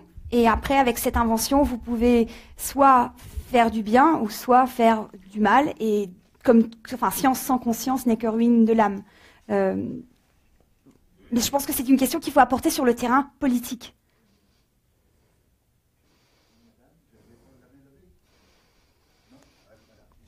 Pour en revenir à la crise du logement, certaines municipalités aux États-Unis, je pense à Baton Rouge par exemple. Pour en revenir à la crise du logement, certaines municipalités, je connais bien le cas de Baton Rouge, commencent justement à prendre des mesures contre Airbnb pour limiter par exemple le nombre de personnes qui peuvent loger dans une maison, dans la même maison, sous le même toit, combien de nuitées, etc., etc. Merci de votre question. Alors, est-ce que ça se passe à San Francisco aussi? Donc, est-ce que Uber aussi, ça se passe? J'étais à Paris dans un taxi l'an dernier et le chauffeur de taxi m'a dit on fait tous la grève contre Uber, on essaye de les faire disparaître parce qu'ils nous piquent notre boulot, on paye notre licence. Certains ont payé une licence 250 000 €, d'autres ça va jusqu'à 500 000 € pour avoir une licence de taxi. Et puis vous avez les personnes d'Uber qui viennent avec leur voiture et qui leur piquent leur job, quoi. Voilà. Alors, moi, j'ai choisi d'émigrer aux États-Unis parce que j'aime la liberté. D'accord? Et donc, en tout cas, en tant que citoyenne franco-américaine, je ne pousse pas vers le fait que les États-Unis ressemblent de plus en plus à la France. Si j'avais aimé le système français, je serais restée en France. Et donc, pour ce qui est des chauffeurs de taxi, versus les chauffeurs Uber, je pense que le succès d'Uber a révélé qu'il y avait une insatisfaction du consommateur. Autrement, en fait, les gens ne seraient pas allés vers une solution alternative. On peut se poser la question, cela dit, du modèle derrière d'Uber. Donc là, je n'ai pas parlé, je mets de côté la question du médaillon du taxi et du libre marché d'Uber. Mais derrière ça, en fait, Uber est une entreprise dans laquelle, justement, comme son siège est à San Francisco, nous avons des nouvelles absolument abominables toutes les semaines sur des problèmes de harcèlement sexuel, des grands dirigeants, sur les problèmes de manipulation des taux, en fait, ce qui fait que les chauffeurs Uber sont souvent, en fait, pas souvent, mais pour certains, en fait, ne gagnent pas ce qu'ils escomptaient qu'ils allaient gagner. Donc, on voit bien que c'est le renard libre dans le poulailler libre. Voilà. Mais, par exemple, il existe une autre entreprise qui s'appelle Lyft, qui est en fait le concurrent d'Uber et qui est considéré comme le concurrent éthique. Donc, on peut en fait être en faveur, disons, d'une dérégulation du marché des taxis qui ne fonctionnait pas très bien, tout en considérant qu'il faut quand même qu'il y ait des normes sociales et qu'en fait on puisse créer un système dans lequel il y ait de l'ordre et il y ait de la justice. Après, pour ce qui est de Airbnb, effectivement, donc il y a eu en novembre de l'année dernière, il y avait donc le jour où il y a les élections générales, il y a aussi en fait des référendums d'initiative locale et il y avait un référendum sur la régulation jusqu'à donc d'Airbnb et notamment le fait que on passe en fait qu'on puisse pas louer plus de 120 jours par an, mais surtout que ces 120 jours, enfin, ce fichier de location soit connecté avec les impôts américains et la ville de San Francisco. Et aux États-Unis, ça rigole pas avec les impôts. Et en fait, le Airbnb a dépensé des millions de dollars. Je crois qu'ils ont dépensé 40 millions de dollars pour combattre cette mesure, et la mesure n'est pas passée. Ma question est dans le même sens, en fait, des deux interventions. C'est que je me pose la question sur la régulation. Est-ce que le fait d'avoir une approche liée sur comment on appelle ça, vous disiez le terme là, tout à l'heure, c'est l'aide caritative ou comment on appelle ça? La philanthropie. La philanthropie. Le fait d'avoir de la philanthropie n'est pas un frein à la régulation dans le sens suivant, c'est que du fait que la philanthropie, pourquoi s'occuper de problèmes qui peuvent s'auto-réguler par les communautés? L'autre élément, c'est que à ce titre-là, à quel moment doit commencer la régulation qui se fait extérieure, qui est en fait une régulation plus publique? Parce que vous parlez de régulation, mais à quel moment on doit dire, ben là, c'est de l'ordre de la régulation? Parce que dans une logique où c'est la liberté, là, où finit cette liberté-là, c'est-à-dire où commence le secteur public d'intervention? Moi, c'est ça ma question, parce que c'est une logique qui a son envers, parce que quand les zones sont floues ou confuses, ben, il peut arriver qu'on laisse carrément aller les choses. Non? Ma réponse, c'est que c'est aux citoyens de se réveiller et de se coaliser. Moi, je crois dans le mouvement social.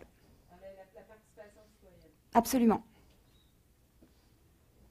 Au-delà de la protestation, pour la construction d'un projet de vie en société et la redéfinition en fait des règles du jeu, absolument.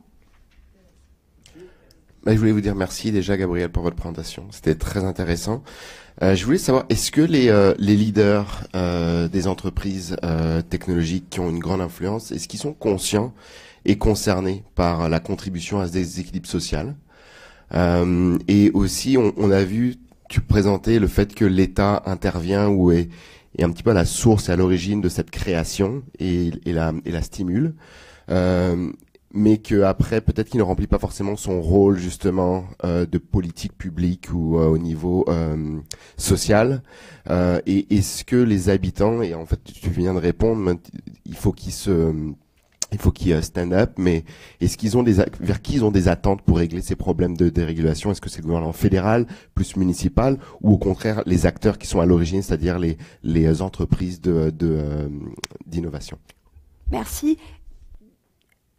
Alors, je suis pas sûre d'avoir compris dans quel domaine. Est-ce que c'est dans le domaine du logement ou est-ce que c'est dans le domaine des inégalités de revenus? Je dirais que c'est peut-être un tout, en fait, c'est que Parce que les employeurs, en fait,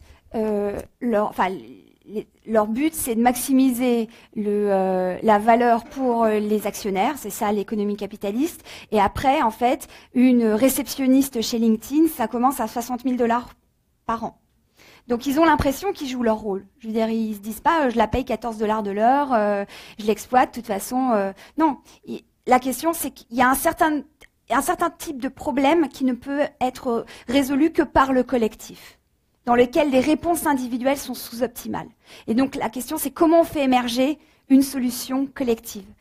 Alors, en Californie, c'est très troublant parce que tous les échelons, en tout cas, sont dans les mains des démocrates. Donc on peut pas dire c'est la faute parce qu'on est dans l'opposition, on peut pas faire. Les deux chambres, le gouverneur. Donc c'est en fait la mobilisation citoyenne, notamment avec un groupe qui s'appelle The Indivisible, qui en fait est né dans l'opposition contre Trump, qui en fait est en train d'essayer d'influer le Parti démocrate pour qu'il y ait en fait une politique moins,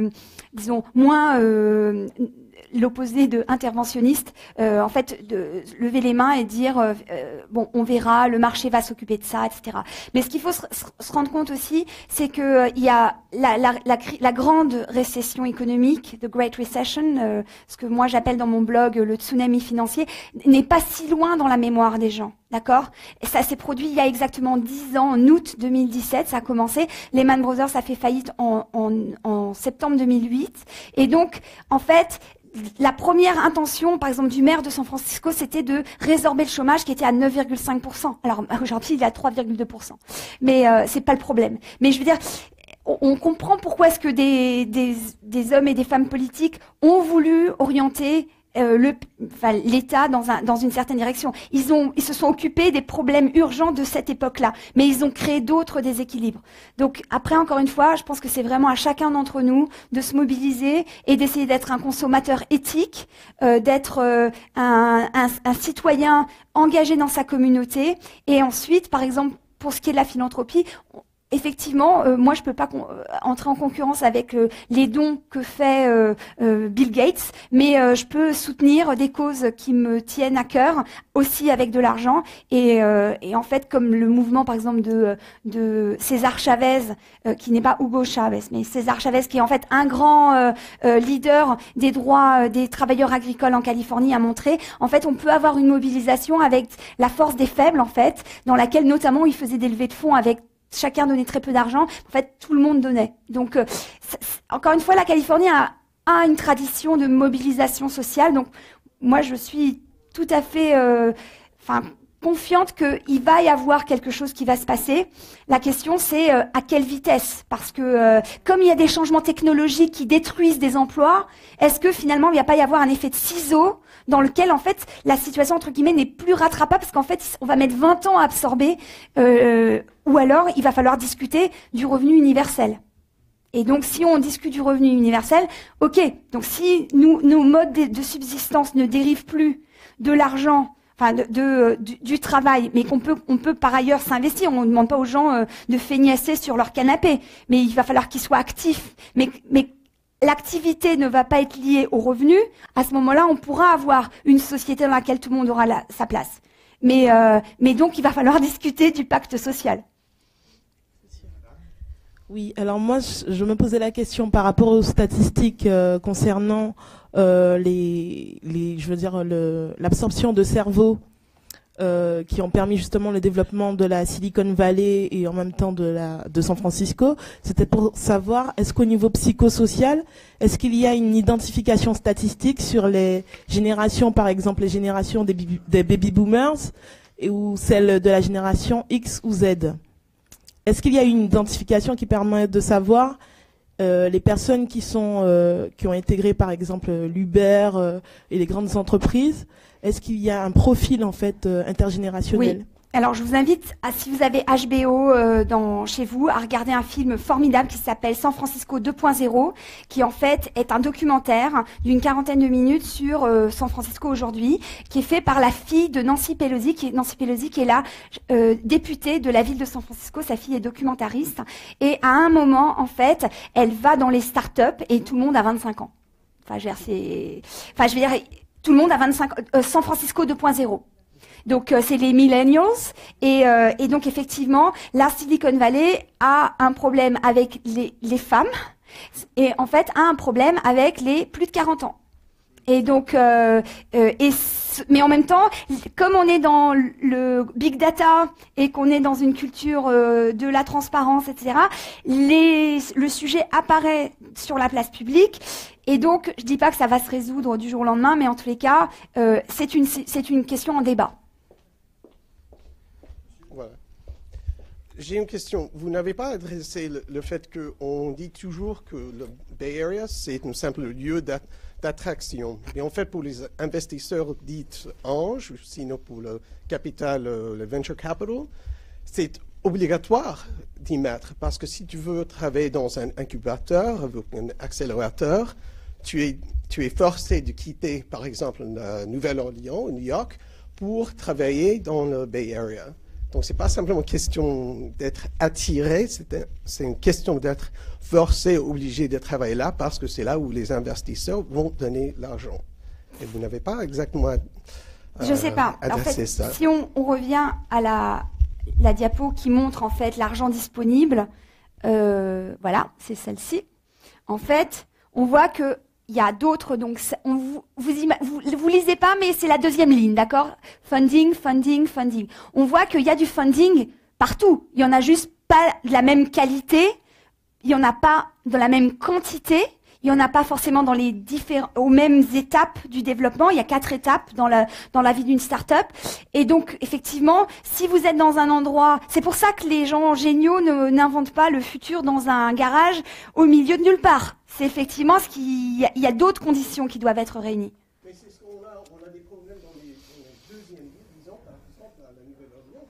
Il y a des personnes dans la sphère biotechnologie qui inventent des choses géniales, mais pour les investisseurs anges, ils disent voilà, c'est une très bonne idée ce que vous inventez, donc maintenant il faut vous déplacer à San Francisco pour continuer dans un incubateur ou sinon avec un accélérateur. Parce qu'en fait, il y a d'autres critères qu'il faut. En quelque sorte, tu vas essayer de faire une recette et il y a 5 ingrédients. Enfin, 5 grandes familles d'ingrédients. Et en fait, toi, tu dis, j'ai une idée géniale, ça c'est un ingrédient. Ou j'ai un produit génial, mais j'ai du funding, mais en fait, il te manque les 3 autres. Il te manque le market reach. Donc, est-ce que dans l'endroit où tu es, est-ce que tu vas pouvoir, si on commercialise le produit, est-ce que tu vas pouvoir le vendre dans une superficie suffisamment grande sur la planète pour en fait rémunérer le risque.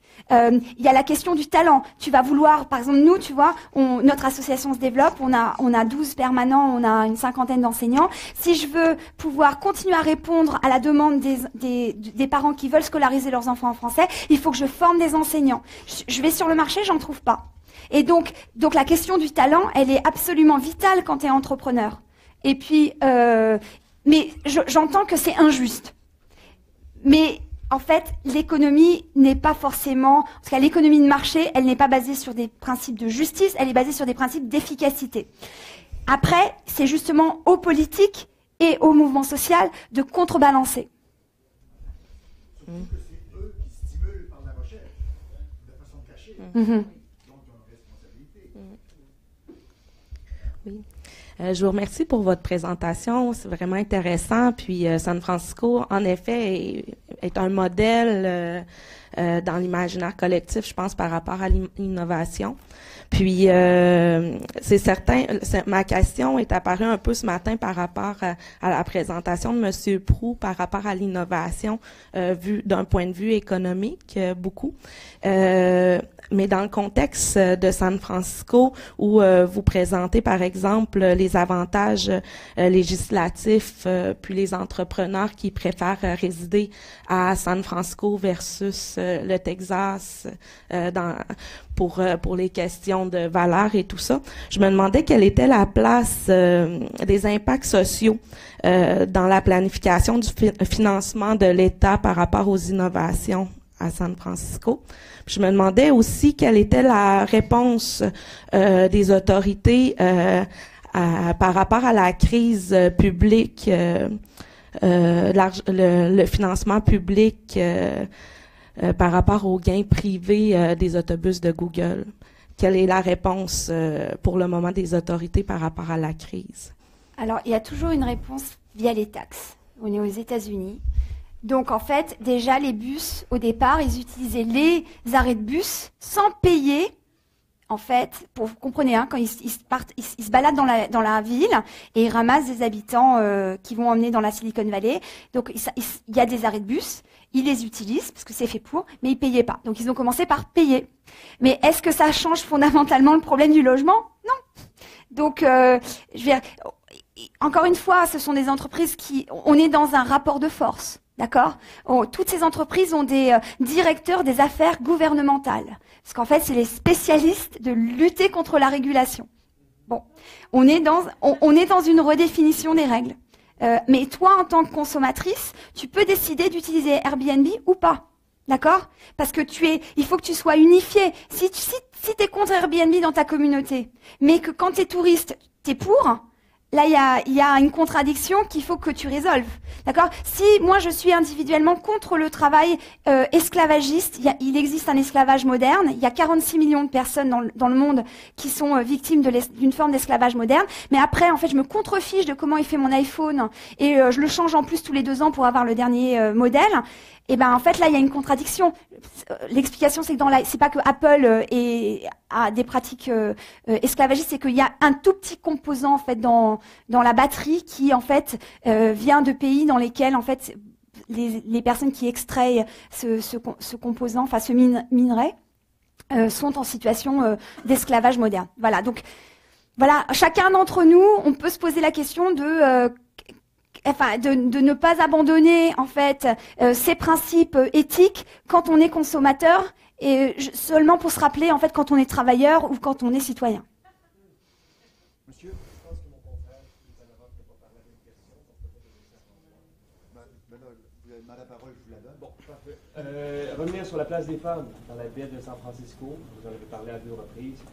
Qu'est-ce qui peut expliquer cette absence-là ou cette moindre présence des femmes dans un milieu qui se dit rebelle et innovateur?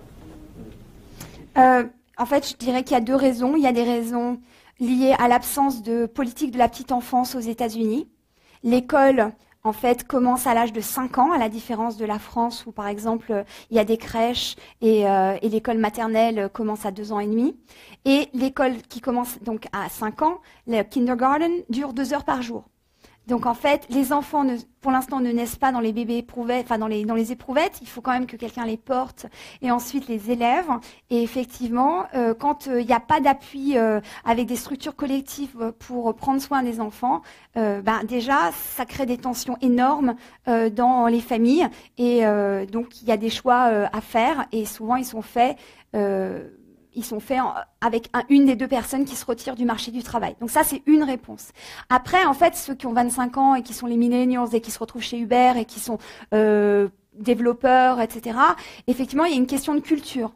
Et donc, on peut se dire que les dirigeants de ces entreprises, les fondateurs, insufflent la culture de ces organismes. Et probablement, Uber est une entreprise à culture toxique parce que le PDG fondateur d'Uber est probablement quelqu'un d'éminemment toxique. Alors, vous allez me dire, oui, mais regardez, Steve Jobs, au concours de popularité, c'était pas quelqu'un d'hyper sympathique. Certes, mais il y a une différence entre ne pas être très sympathique et être totalement toxique.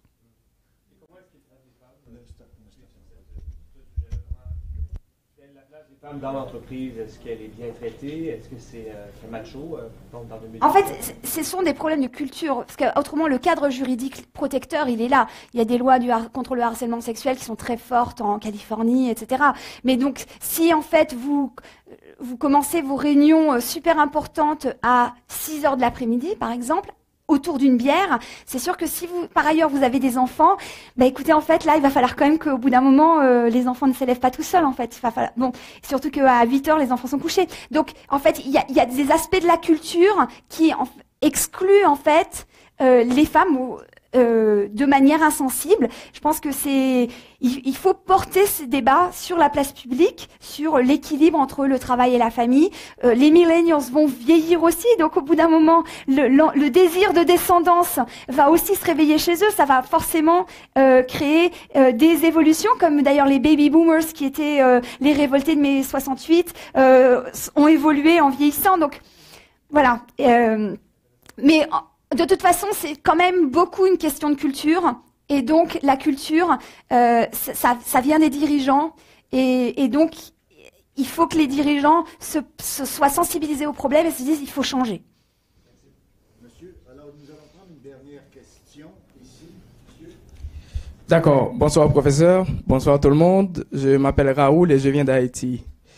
Chez nous, nous sommes actuellement en plein dans une lutte pour l'implication ou la participation active des jeunes dans le processus de développement. Alors, j'aimerais que vous nous parliez un peu du niveau d'implication des jeunes dans toute cette vague d'innovation à San Francisco et surtout s'il y a des instances qui facilitent cette implication et comment ils procèdent. Alors, merci pour votre question. Donc, San Francisco est une ville où il n'y a presque pas d'enfants. Il y a moins d'enfants à San Francisco qu'à Manhattan. D'accord ? Donc, en fait, des jeunes à San Francisco, en âge, disons, à l'université, ils sont à Berkeley, ils sont à Stanford, ils sont dans des community colleges, mais il n'y a pas, ce n'est pas une ville universitaire, ce n'est pas Boston, ce n'est pas donc peut-être que ta question s'adresserait plus sur des villes qui seraient des villes universitaires dans lesquelles je pense que du coup il y aurait une grande mobilisation. Il y a une mobilisation à Berkeley par exemple en ce moment contre et pour Trump, etc.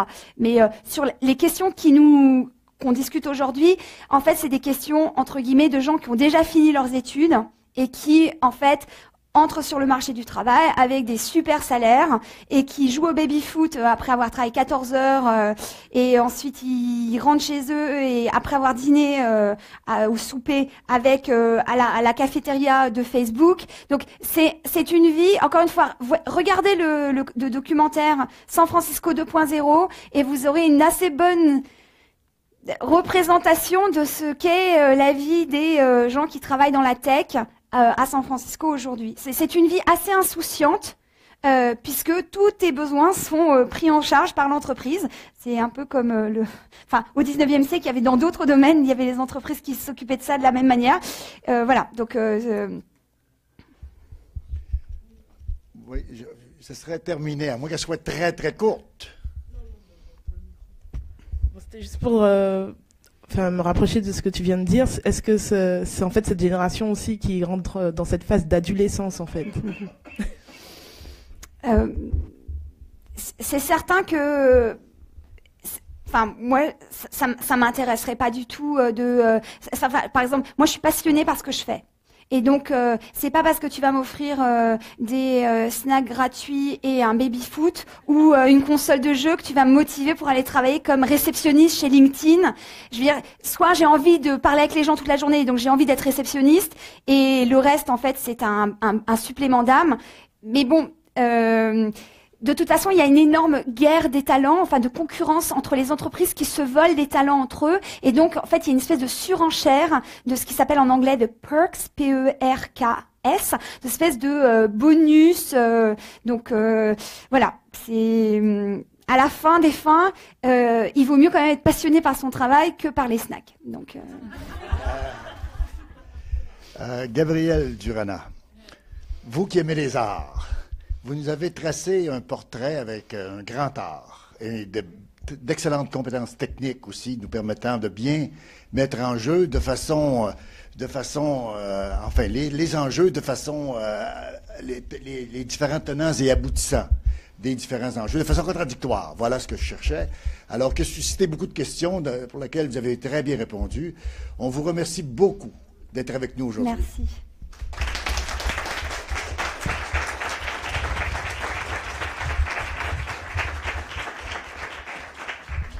J'en profite, moi, pour remercier Gabrielle également. Gabrielle est un ami du Centre depuis très longtemps. On est très heureux de travailler avec elle. Elle n'est plus sur le conseil d'administration depuis quelques années, mais on continue à garder le contact. Elle est comme une antenne en Californie. Puis quand on envoie des gens, d'ailleurs, on y a déjà envoyé quelqu'un qui s'appelle Serge Bouchard, hein, qui a fait une présentation, un beau partenariat. Donc, pour te remercier, Gabrielle, on a pensé à Serge Bouchard, que tu aimes beaucoup, et il parle dans ce livre-là des dames elles ont fait l'Amérique. Donc, on pensait que c'était très approprié pour toi. Donc, merci beaucoup. Toujours un plaisir de travailler avec toi.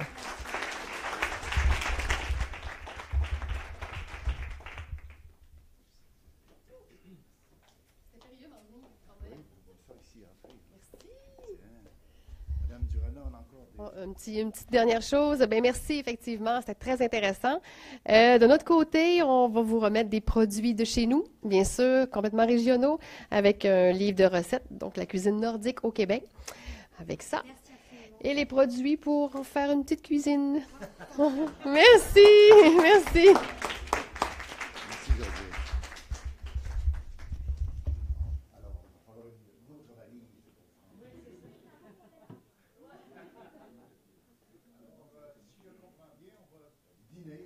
Et on revient à 1h30.